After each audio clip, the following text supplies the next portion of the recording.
India, France, and Austria joined a growing list of countries today that have suspended postal shipments to the United States over its import tariffs.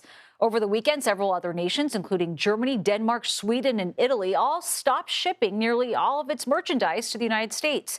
The United Kingdom, for its part, says it will follow suit on Tuesday.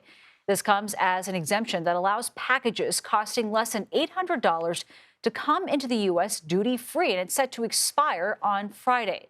Now, letters, gifts, and small packages worth less than $100, they will still remain exempt. For more on this, let's bring in CBS News senior business and tech correspondent Jo Ling Kent. Jo Ling, thanks so much for being with us here. Over the last decade, the number of low-value parcels entering the country, they climbed to nearly $1.4 billion. So why are these countries suspending most of their shipments now to the U.S.?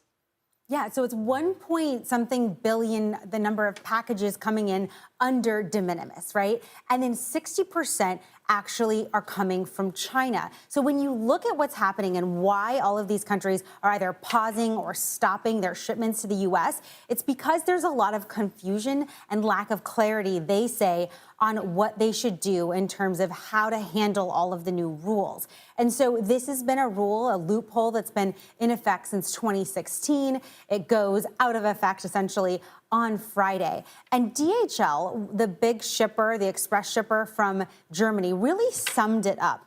And they basically say Deutsche Post and DHL Parcel Germany will temporarily suspend. You can still do DHL Express for those more expensive shipments.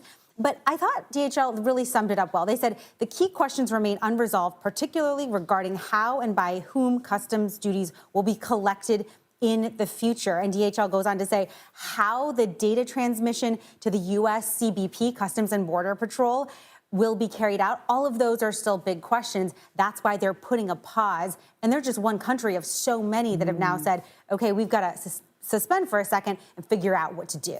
There could be massive ramifications from all of this. How will this affect manufacturers in those countries as well as buyers here in the U.S.? I can imagine a lot of people wondering what's going to happen to all my packages.